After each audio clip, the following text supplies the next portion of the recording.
प्रिय परमेश्वर सगरी सृष्टि के रचना कैला के बाद पहले आदम के ऊ बनौले, फिर हवा के ऊ बनौले।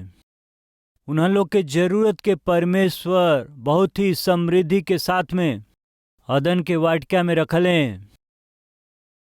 वो परमेश्वर की संगति में, परमेश्वर की उपस्थिति के आनंद करत, आनंद के साथ में, शांति के साथ, सगरी भरपूरी के साथ और सब आशीष के साथ में जब उन्नति करत ऊ जियत रहलन त शैतान एगो सांप के रूप में हवा के पास अइले।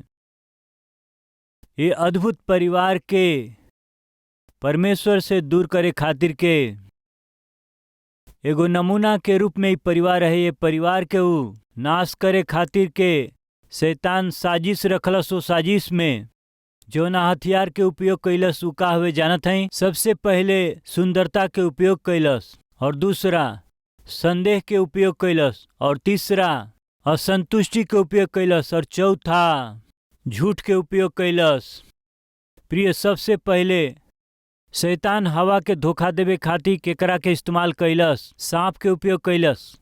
सगरी जंतु में सर्प सबसे धूर्त रहे, ऐसे हमन बाइबिल में देखे ली जा। प्रिय, महान बाइबिल के विद्वान ऐसे कहले कि सांप खाली बुद्धिमान और चतुर ही ना होखेला, बाकी वो सुंदर भी होला। ई कहले प्रिय, केहू के आकर्षण करे के बात हमन सुंदरता देखे ली जा। केहू के आकर्षण करे के हुए तो हथियार का हुए जानत हैं का? ऊ हवे सुंदरता।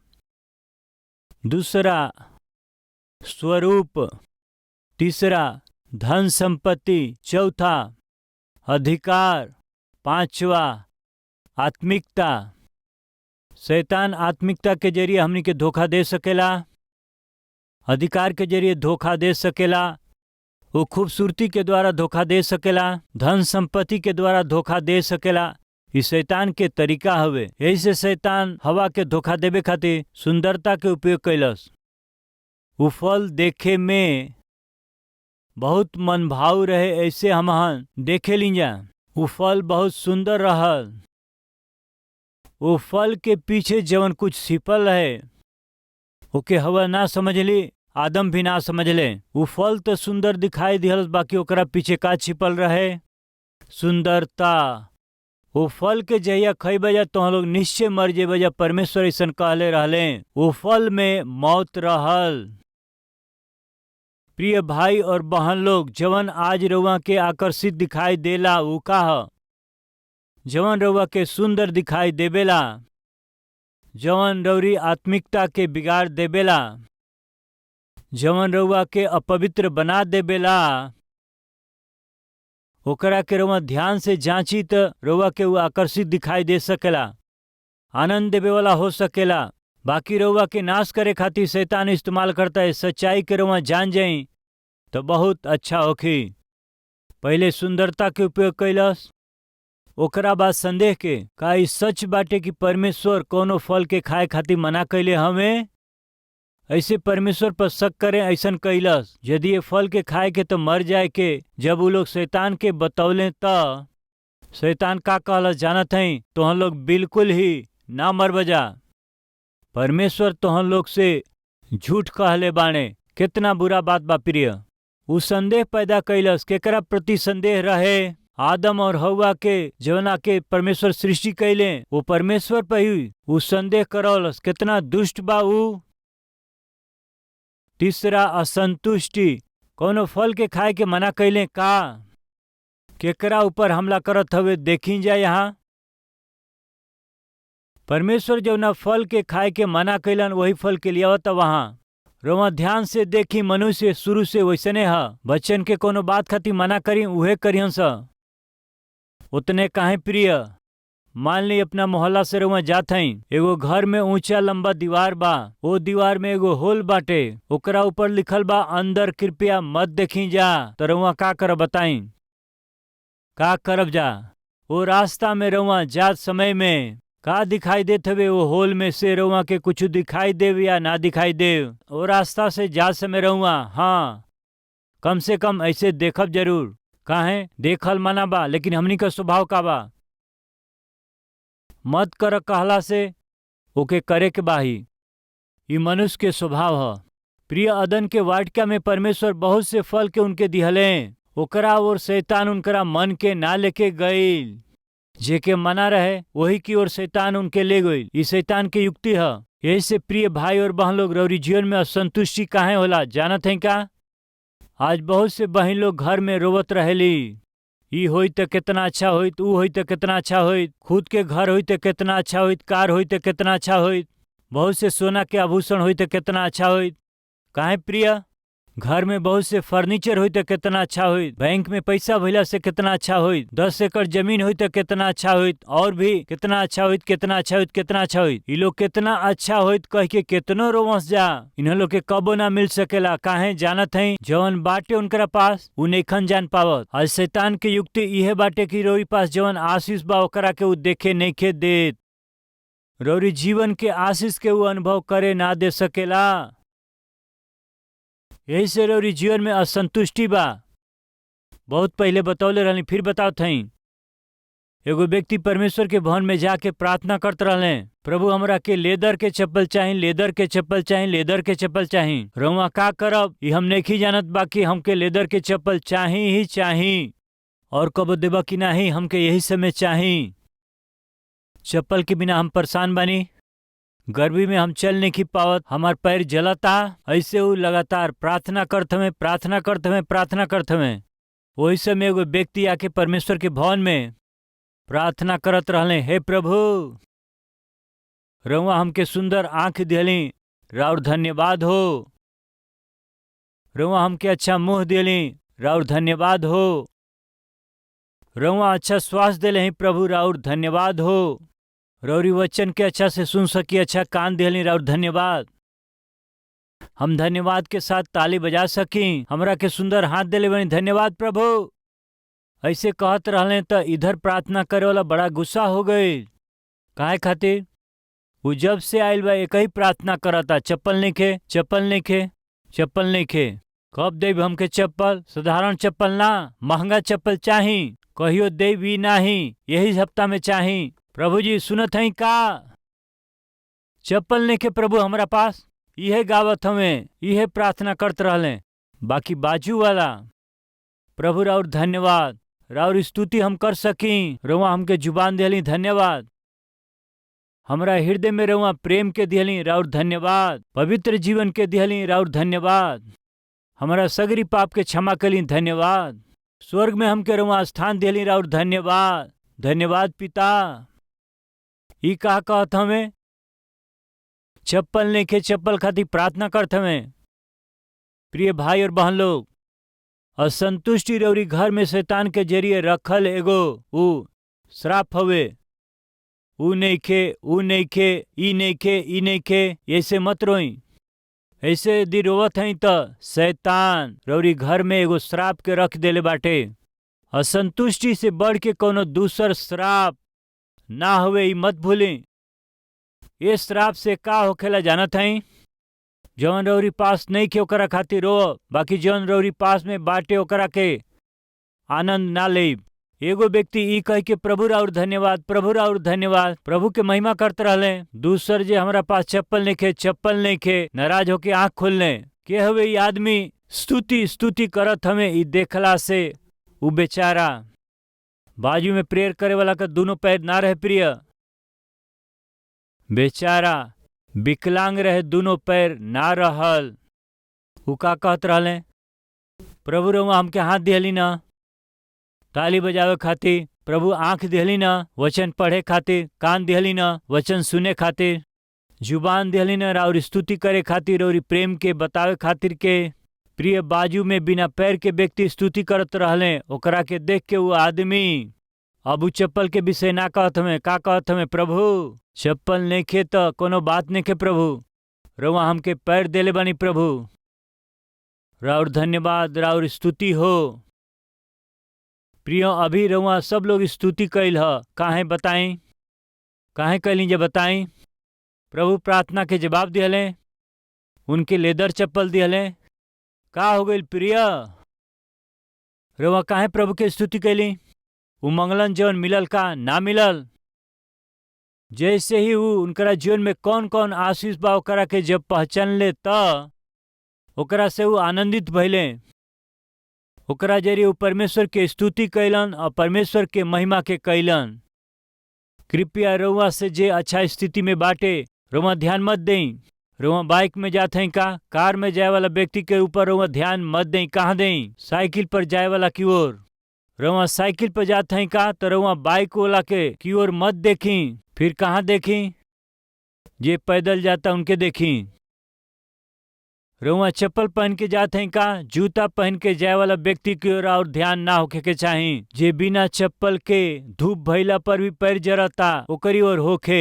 कब रउआ पूरा मन से परमेश्वर के स्तुति करब जानत हई। रउआ से उत्तम स्थिति में रहे वाला के देख के रउआ कबो स्तुति ना करब, बाकी रउआ से भी दीन स्थिति में रहे वाला के देख के रउआ प्रभु के स्तुति करब।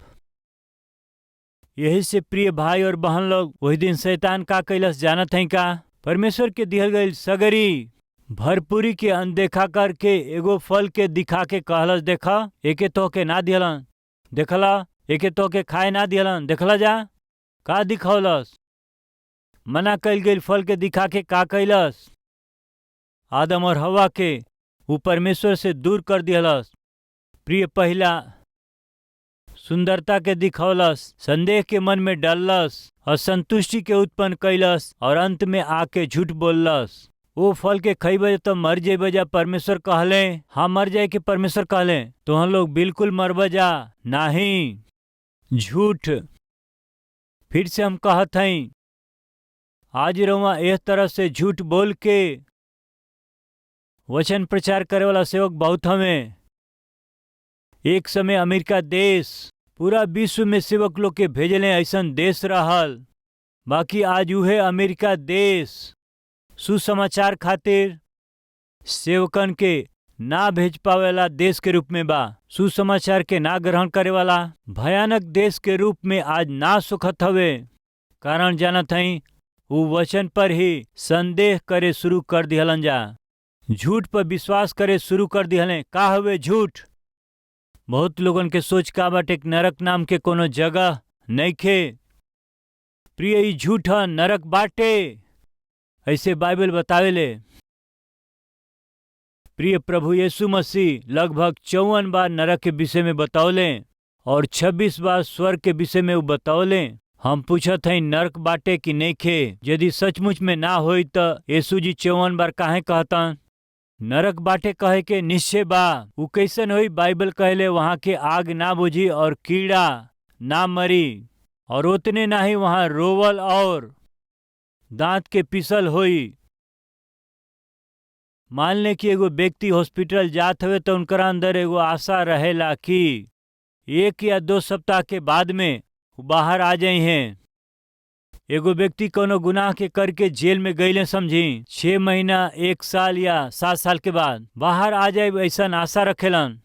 पढ़ाई खातिर दूसरा जगह में, दूसरा देश या दूसरा नगर में लड़का या लड़की पढ़ाई खातिर जालन और पति या पत्नी नौकरी खातिर जालन। रउआ में आशा रहेला लौट के आई हैं।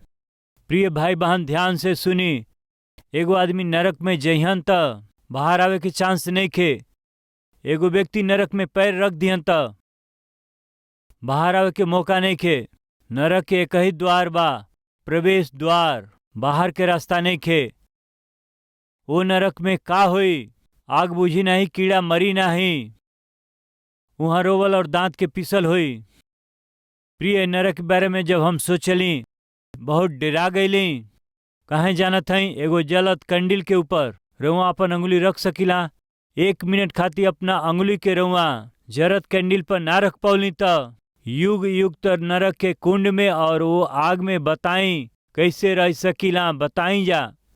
सच में एगो व्यक्ति नरक में जइहन त जहाँ आग बुझी नहीं, कीड़ा मरी नहीं, ऐसे भयंकर जगह में जइला पर बाहर के निकलला के चांस नहीं खे। 1 महीना, 1 दिन, 1 साल, 10 साल, 100 साल, हमेशा तक एगो व्यक्ति नरक में कदम रखला के बाद में बाहर आवे के चांस नहीं के। जेल में भी जइला के बाद आवे के उम्मीद बा। सजा पूरा भइला के बाद उ बाहर आ सकेलन। हॉस्पिटल में जाओ, कितनो बीमारी में उ जाओ, 1 हफ्ता 2 हफ्ता 6 महीना में उ बाहर आ जाए, आशा बाटे। लेकिन नरक में गइल व्यक्ति के बाहर आवे के आशा बिल्कुल नहीं खे, और बाहर आवे खातिर के मार्ग भी नहीं खे। 1 साल नहीं, 100 बरिस तक नहीं, युग युग तक एगो व्यक्ति के नरक में जरे के पड़ी। प्रिय लोग, ये बात के हम एक दिन प्रभु जी से पूछली, प्रभु सच में नरक बाटे का? घुटना में रह के सवाल के हम पूछली। प्रभु हमसे कहले, का कहली जानत हई है हमार बेटा? यदि सच में नरक ना होई त हम अपना पुत्र के स्वर्ग से एगो दास के रूप में, एगो सेवक के रूप में संसार में हम काहे भेजती? यदि नरक सच में ना होई त हम अपना प्रिय बेटा के, हमरा जरिए रचल गईल वो मनुष्य के जब यातना देते रहले, उनके मारत रहले, कैसे हम सह सकली? प्रिय माता पिता सुनी जा, एके ध्यान से सुनी। पिता, रउआ शराबी हो सकीला, घुमक्कड़ हो सकीला, पत्नी के हर बात में मारे वाला हो सकीले, झगड़ा करे वाला हो सकीला, घर में मुसीबत लिया वाला हो सकीला। बाकी सुनी, रौरी देबे वाला दुख के सहन ना करके, रौरी परिवार में जौन अत्याचार करत हई वो के सही ना पाके, रौर बेटा ही रौरा पर हाथ उठाई तो रउआ सही पाइब का? रउआ पापी व्यक्ति हई, शराबी हई। रउआ जौन शराबी हई, रौरी ऊपर में राउर खुद के बेटा ही रौरी अत्याचार के ना सह के रउआ पर हाथ उठौला, समझी? पिता होके सही पाइब ई का बेटा हमरा ऊपर तू हाथ उठावत हवा? राउर दिल टूट जाई। राउर बेटा रौरी पर हाथ उठाई तो राउर दिल टूट जाई। राउर बेटी रउआ पर हाथ उठाई तो राउर हृदय टूट जाई। बड़ा भाई के ऊपर छोटा भाई हाथ उठावला तो बड़ा भाई कहेला कि तू छोट भाई हवा, हाथ उठाओ तो हम बड़ भाई हई। प्रिय, आंख से आंसू बहे लागी। ये हम जानत हई या परमेश्वर जो ना मनुष्य के अपना स्वरूप में और अपना समानता में जेके अपना हाथ से सृष्टि कैले, उहे मनुष्य परमेश्वर के बेटा के ऊपर हाथ उठावे से प्रिय परमेश्वर कैसे सहले? हाथ उठावल ही ना प्रिय, पापी मनुष्य पवित्र प्रभु के दाढ़ी के नोचलें, मुंह पर थूकलें, परमेश्वर कैसे सहले? प्रिय, मुका से घुसा मार के बतावा, तोहरा के मारल है बतावा? तू तो परमेश्वर के बेटा हवा ना। जब ऐसे कहले, और परमेश्वर के बेटा के ही वो यरूशलेम के बीच बाजार और वो गली में घसीटत रहले और लात से और मुका से ना सही पाके, वो भारी क्रूस के ना उठा पाके यरूशलेम के गली में कई बार लड़खड़ा के यीशु जी गिरले, उन्हीं सहाय होके। प्रिय, जब परमेश्वर के बेटा के ही सब लोग मिलके मारत रहले, स्वर्गीय परमेश्वर चुप काहे रहलन? एकर कारण जानत हई प्रिय लोगन? काहे कि नरक वास्तव में बा। यही से वही दिन परमेश्वर हमके बतौले, हमार बेटा नरक सही में बाटे, वो नरक में केहू ना जाओ। यही से था हम अपना बेटा के संसार में भेजली। वो नरक में मनुष्य अपना पाप के कारण युगानुयुग जले के नहीं खे। यही खातिर से तो हम वो मनुष्य के पाप के बदला जवन उनके दंड मिले ओकरा के हम अपना बेटा पर डाल दियली। वो नरक में तू या तोहरा साथ रहे वाला केहू भी युग युग तक वो आगे में जरे के नहीं खे। यही से तो हम अपना प्रिय बेटा के हम मौत के हाथ में उनके सौंप दियली। जहाँ तो के मरे के रहे तोहरा स्थान पर हम अपना बेटा के हम सौंप दियली, ताकि तोहरा के मरे के ना पड़े। हमार बेटा नरक बाटे, यदि नरक ना होई तो हमरा बेटा के ऐसे भयंकर मौत के बस में काहे छोड़ देती? नरक यदि वास्तविक ना होई तो हम अपना बेटा के काहे वो दुष्ट के हाथ में सौंपती? हमार बेटा क्रूस पर कील से लटकल दुख उठा के कहले, हे पिता काहे रउआ छोड़ देले बानी? ऐसे जब हमार बेटा पुकार ले हम खामोश काहे रहली? रउआ जानत हई का? यदि वो समय अपना बेटा के बचौले होती तो हम लोग सबके नरक में जाए के पड़ी। उस समय हम अपना बेटा के बचाई या तोह के बचाई, चुनाव के समय रहे तब अपना बेटा के हम मरे खातिर छोड़ दिली, तोहन लोग के हम चुन लिहली। हमार बेटा लोग, नरक एगो वास्तविक जगह है, वो भयंकर एगो स्थान हवे, वो भयंकर स्थान हवे। यही से हमारा बेटा के जगत में भेज दिली। तोहन लोग में से केहू भी नरक में जावी ना चाहिला। प्रिय, ई सच्चाई है। अब रउआ में से कितना लोग विश्वास करता कि नरक बा? विश्वास करे वाला हाथ दिखावे। यदि रउआ सोचत है कि नरक ना होवे तो ई झूठ है। आज इंसान पाप से नेके डेरात, पाप कैला से दंड मिली। हमन जौन पाप कैली ओकर दंड नीचे मिली। विश्वास नेखन करत। काहे नेखन विश्वास करत जानतनी? शैतान उनके विश्वास नेके करे देत। मनुष्य के मन में झूठ के बो देले हवे। यही से आज हमनी के ऐसन भयानक नरक बा, ई जान करके भी हमन पाप काहे करत हई? सोची, हमन पाप काहे करत हई? जरा सोची। पाप के मजदूरी मौत हवे। ओकरा बाद मनुष्य जौना दंड के पावेला उ नरक हवे। बात के जान करके भी हमन पाप काहे करेली जा? हमन में ऐसन विश्वास हवे कि हमन नरक ना जाए के।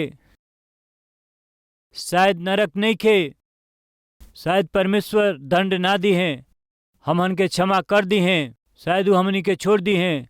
ऐसन बेकार के विश्वास बाटे हुए। ऐसे प्रिय, वही दिन आदम हवा के शैतान कैसे धोखा दिलस जानत हई? काहे? परमेश्वर कहले का वो फल के खैला से मर जे बजा। हाँ, वो फल के खैला से निश्चय मरे के ना।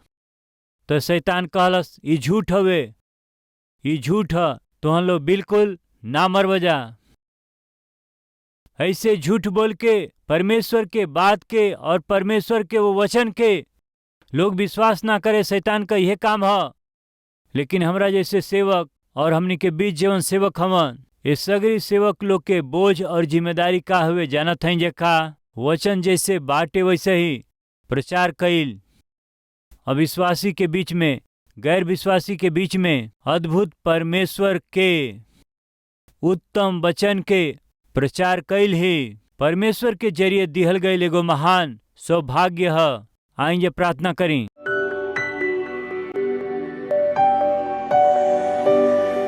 महान पवित्र प्रेमी पिता परमेश्वर, सबसे बात करे खातिर राउर धन्यवाद और स्तुति करत हई। हे पिता,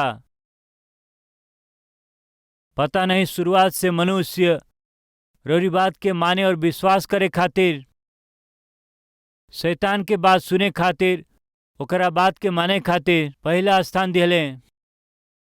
उनकरा कल गईल हर एक पाप और गलती के जरिए कष्ट होई, नष्ट होई, ई जान करके भी और नाश होके जात हमें, बर्बाद होके जात हमें जान के पता नहीं का है।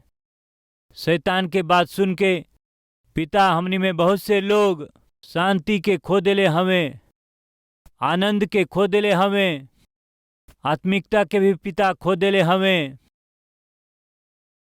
बाकी आज रउआ बात कैली, आज जितना लोग उनकर स्थिति दीनहीन स्थिति हवे, विपरीत उनकर स्थिति है, उ रउआ से दूर चल गए हमें, उ शैतान के बंधन में जकड़ दिहल गईल हमें। ई जान के क्षमा के मांगत हमें पिता, क्षमा करी हे पिताजी। जे पश्चाताप करके अपना जीवन के रउआ के देत हमन जा, उनकरा नाम के जीवन के पुस्तक में रउआ लिख दें हे पिता। उस समाज में उपयोगी बन के बहुत लोगन के भलाई कर सकें, नमूना बन सके, कलीसिया में और आसपास के लोगन के आदर्श बन के जी सकस जा। ऐसा सौभाग्य दें यीशु के नाम से मांगत हैं हे पिता, आमीन।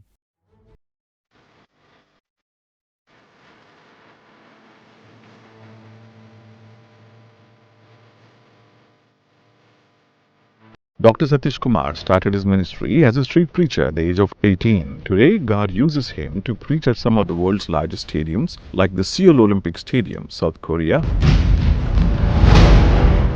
Panama Football Stadium, South America,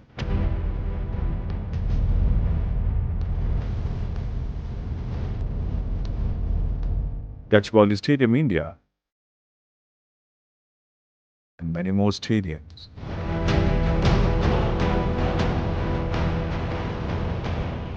In the history of Indian Christianity, Dr. Satish Kumar is the only Indian who has reached over 20 million people through 450 gospel crusades over the last 20 years.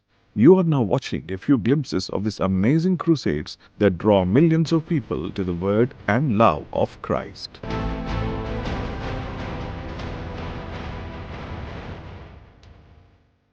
It is not just the crusades that draw huge crowds to the meetings. The Sunday services, other special services draw huge crowds to the Calvary Temple to hear the Word of God preached by Dr. Satish Kumar. You are now watching glimpses of the largest Christmas and Watch Night service held in Asia. A sea of humanity turned up from across the city and the state to worship the Lord on the Christmas day. Starting from 6 a.m. in the morning till 9 p.m. in the evening were packed to the full with no space left. On a single day, at one single church, over 350,000 worshippers gathering to worship the Savior is a momentous occasion and a historic event, and probably for the first time ever in the history of India.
Glory to God alone.